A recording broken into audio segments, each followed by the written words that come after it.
2 zirenze minota 23 Kiss Breakfast ANITA na RUSINE. Ariko ntabwo turi twenyine, turi kumwe n'umuntu. Iyo turi kumwe n'umutumirwa kenshi rwose nakoragara kenshi ni buri gihe abatuzaniye inkuru nziza uko byagenda kose. Ibyo turabyizeye 100%. Muri Airtel mumeze neza? Tumeze neza cyane. Amakuru yaje hano mbere na mbere wagira ngo ntago wazindutse, wagira ngo saya amasaha urasa neza, azina kuri fresh naho atari mu gitondo. Merci beaucoup. Urasa neza cyane. Ibintu byo kuzinduka n'ibintu byawe banza ni ibintu byawe ntabwo byoroshye. Wabyiteguye cyane. Tuguhaye ikaze. Merci beaucoup. Wakubwira barimo kumva Kiss FM? Nitwe Mugabekazi Sandra. Oya rwose Mugabekazi ni ndicyo dari vivuye. Sérieux? Akuzko washaka kwita Mugabeke?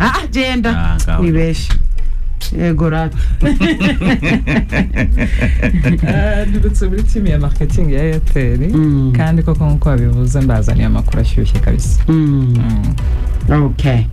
Ubwo tugiye kugenda twita tugere kuri ayo makuru, muri ayo amwe muri ayo makuru na twahera kuri aya ngaya mazimisi muri promotion ya Gutsinda na Airtel app. ite ikorite imezite. Okay. Merci beaucoup. Anita urabizi naje hano no kuvuga kuri Airtel app subwa mbere ndabwiye ati ni app irenze ukora transaction zose za Airtel Money, bese wakohereza amafaranga inaha hanze ku mirongo yose kuri banke, wakwishyura bills zawe, wagura amayinite, mbese ibintu byose ukeneye gukoresha Airtel sim card yawe wabikorera kuri Airtel app. Ariko ubu ngubu twabazaniye akarusho. Uko ukoze transaction ya Airtel Money ukoresheje application uhita ubona uruziga. Iyo ukaraza urwo ruziga ushobora gutsindira ibihembo bitandukanye. Ubwo no kuvuga mbere na mbere kujya kuri application. Mbere na mbere ugomba kudownloading application ukiyandikisha. Wamara kwiyandikisha ubwo nkuko bisanzwe waba ugura amayinite, waba wohereza amafaranga, waba wishyura se kuri code, mbese activities zisanzwe wari usanzwe ukora ukazikora ariko ukoresheje application.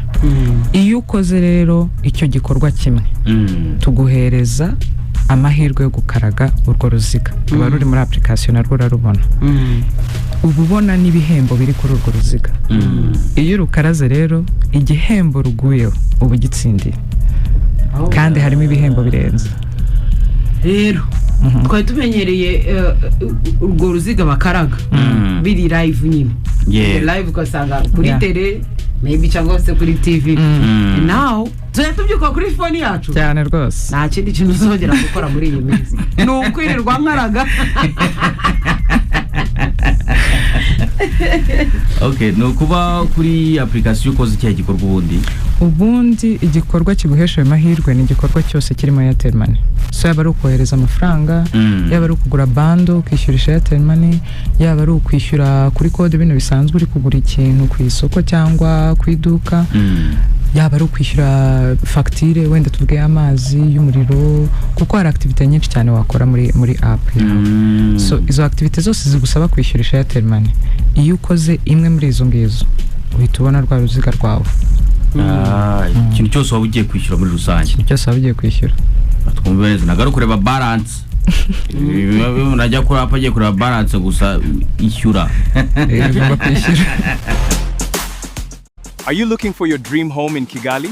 Iguriro Real Estate is here to guide you every step of the way. We offer the best properties in the prime locations. Find your perfect space with us today.